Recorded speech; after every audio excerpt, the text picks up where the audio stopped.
So, StripeHype.com posted an article yesterday, and it's 3 players who will prove fans wrong in the 2023 season. And you can probably already guess one of the players on this list just based on how controversial he is for this team, let's be honest. And, the other 2 guys, I'm actually not sure. So let's see what they say. Number 3, Joe Mixon. Joe Mixon is a fan favorite, but that doesn't change the fact that a good chunk of the fan base and media was calling for him to be cut from the roster entering the season. It's understandable after having a career low season like he did last year, but we cannot forget the fact he is less than 2 weeks removed from a career best season with Cincinnati. And I do not believe that version of Mixon is going just yet. Mixon is just 27 years of age, and in 2021, he had a career high rushing yards of 1,200 yards, over 4 yards per carry. He also scored 13 touchdowns, which is the most single season of a pro career to this point. Recency bias is a true thing, and it makes sense. But Mixon is still the heart and soul of this team, and sets his sights with a bounce back year, providing the doubt is wrong. Well, last season, yes, he had a bad season, but not only did he have a bad season, he was also hurt last season. And well, yes, there was a lot of people who said, this offseason, hey, listen, either cut him or get him to take a pay cut, and it's one of 2 options. And on this channel, I have talked many times about the fact that I thought he should have taken a pay cut. And he did take a pay cut, so it ended up working out very well. I will say, overall wise, this season, I don't know how many fans, after he took that pay cut, right? Especially after doing that pay cut, everyone expects him to have a great season, right? There are going to be people, and myself included, who want Chase Brown to be successful and think Chase Brown's going to be better than Mixon this season. But I think for the most part, I don't think Joe really has to prove anyone wrong. I think people think, especially with the fact we have a new offense now, we're going to be running more of a shotgun run offense. I don't know if I agree with him being a player that has to prove people wrong. I guess there is, again, like I said, there is still people who want him going. And they did run a poll, and based on what the poll said, 50% of Bengals fans, 50% was with him and loved him on the team, and 50% didn't like him, but they wanted him on the team. It was something like that, where it was very kind of like, okay, you know what, he's on the team, so I like you, but at the same time, though, I don't like you as a person. That's pretty much that. Nonetheless, though, that's number 3. Number 2 is Dax Hill. And listen, it makes perfect sense. A lot of people are going to be speculative or are going to be curious and not really optimistic about Dax Hill, right? Because you lose Von Bell, you lose Jesse Bates. Then you got to keep in mind that Dax was a first-round pick, but last season he didn't play much, right? So it's not like this is a guy who's a veteran who's played a lot. This is a guy who's young, still needs to get reps in the NFL, still needs to get play time. And at the end of the day, the only way you get better in the NFL is by being on the field, getting more reps, right? It's about the experiences that you get as being a player on the field, how many years you're on the field. This is, as it says right here, though, this is a instrumental season for the second-year player out of Michigan. Dax spent most of his rookie season as a backup safety, special teamer, and occasional box coverage man in certain schemes and rotational snaps. Dax will have a massive leap forward into the lead guy at the safety position, alongside cornerback Nick Scott, newcomer Nick Scott, or rookie Jordan Battle. Hill was drafted in the first round by the Bengals, so the expectations are there. Fans aren't necessarily doubting him, but the loss of Jesse Bates and Von Bell has left a lot of people worry, and Hill will quiet those concerns very quickly.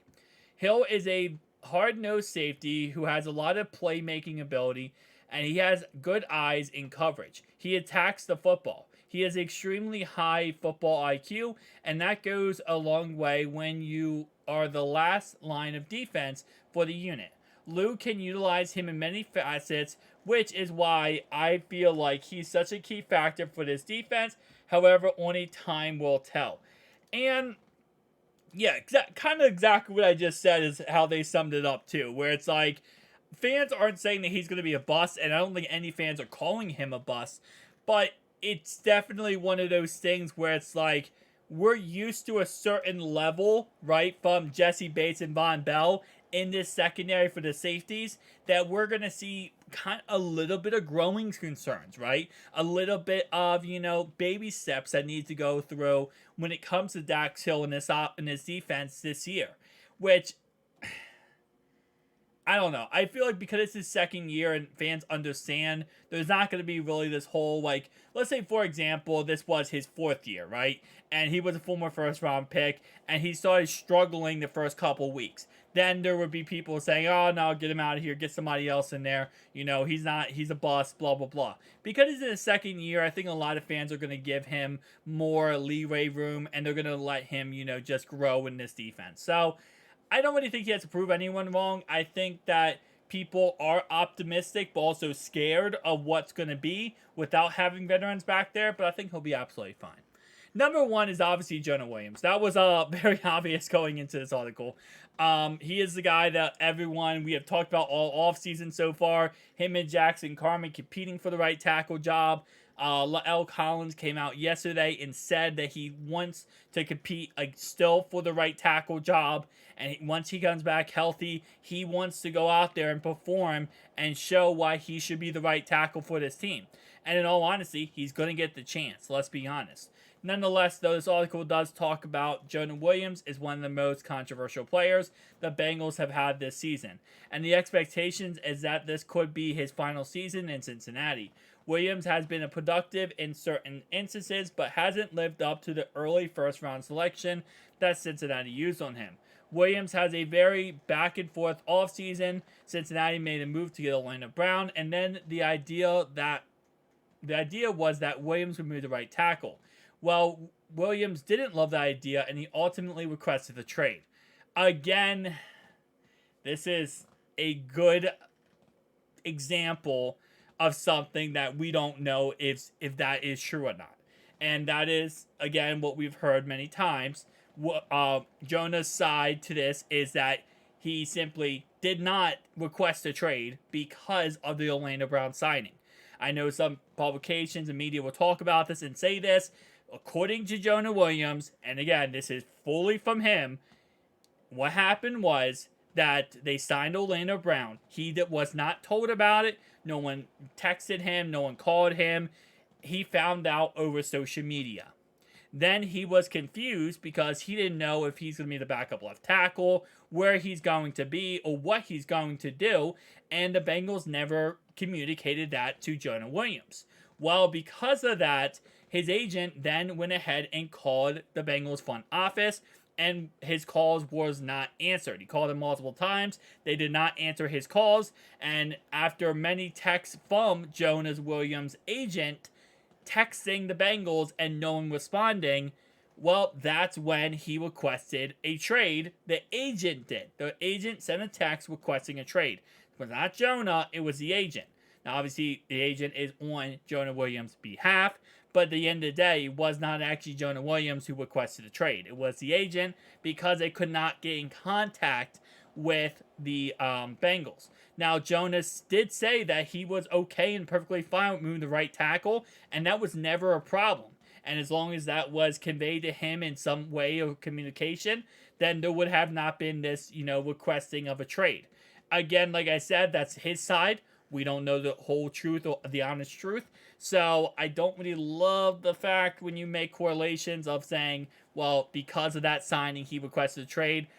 Because of that signing, it led to events that caused a request of a trade. It wasn't like, oh, he got signed. I'm ticked off. I'm mad. Let me go request it. No, that wasn't the exact correlation. Again, it's all about wording you, how you word it. After Cincinnati elected to not move on from him, Williams chose to return to the team and buy into the transition.